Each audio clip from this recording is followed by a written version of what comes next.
In July 1858, a man named Joseph Bazalgette sits at a desk. He is 49 years old. His mustache is enormous. Before him lie 400 draftsmen's plans for a sewer system. The paper weighs more than a small horse. You need to understand what this desk holds. The future shape of a city pressed flat into blueprints, smelling of ink and panic. But we must go back. 4 years earlier, Broad Street, Soho, 1854. A woman washes her baby's soiled nappy in a cesspit. That cesspit leaks into a well. The well feeds a pump. Within 10 days, 616 people are dead. The chain moved like this. A leaking cesspit contaminated the well fed the Broad Street pump, and the pump distributed cholera to every household that drank from it. A doctor named John Snow walks the streets with a map. He marks each death with a black dot. The dots cluster. They cluster around one pump. He removes the pump handle. Deaths fall. Nobody believes him. You should feel the weight of that pump handle. A man pulls off a piece of iron and saves hundreds of lives, and nobody cares because the theory is wrong. They believe in miasma, bad air, stink. The miasma theory says disease floats in foul smells. This is incorrect, but it produces the correct response. If you believe stench kills, you build sewers, you clean streets, you accidentally eliminate waterborne cholera, being wrong for the right reasons. The history of public health, miasma theory was scientifically wrong but policy correct. The belief that bad air caused disease-motivated sewer construction, which happened to eliminate the actual waterborne transmission route. London's first cholera epidemic in 1831 killed 6,536. The second killed 14,137.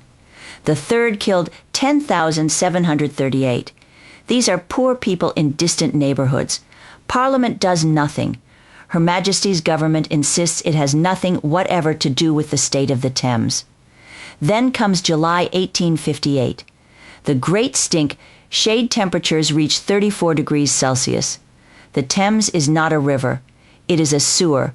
3 million people's waste sits on exposed mudflats. Michael Faraday drops white paper into the water. It vanishes instantly. The river is opaque with filth. You must picture Faraday, the greatest experimental scientist in England, standing on a bridge, dropping paper into liquid excrement, like a child testing the depth of a puddle. Except the puddle is a civilization's failure. Queen Victoria attempts a pleasure cruise. She returns to shore within minutes. Disraeli leaves a committee room clutching papers in one hand, a handkerchief pressed to his nose in the other. Parliament's curtains are soaked in lime chloride. They discuss relocating government to Oxford. The Times writes that Parliament was all but compelled to legislate by the force of sheer stench, not by 31,000 cholera deaths. By smell. The smell invaded the chamber where power sits. Infrastructure investment required elite sensory discomfort. 31,000 cholera deaths over decades failed to trigger action, but the stench physically entering Parliament in 1858 produced legislation within 18 days. Disraeli calls the Thames a Stygian pool reeking with ineffable horrors. He tables the bill on June 15th. It passes August 2nd. 18 days. £3 million, a 3-penny levy on every London household for 40 years. Bazalgette gets his commission. His system comprises 1,100 miles of street sewers, 82 miles of main interconnecting sewers. He designs it for 4.5 million people. London has 3 million. He over-engineers out of existential fear. That system still operates today, serving 9 million, fear built better than calm planning ever could. You live inside Bazalgette's terror. Every flush in London still travels through pipes designed by a man who was simply more afraid than any cost-benefit analyst would allow. The pattern repeats. Haussmann tears open Paris with boulevards, officially for beauty, actually, so troops can move and disease cannot breed in medieval alleys. New York builds the Croton Aqueduct after yellow fever. The 1918 flu creates modern public health bureaucracies.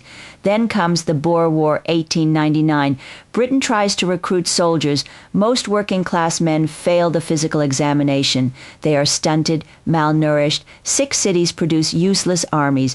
This terrifies the state more than compassion ever could. The welfare state emerged from a military discovery. Sick populations produced unfit soldiers, making public health investment a matter of national security rather than moral choice. Governments did not invest in health out of kindness.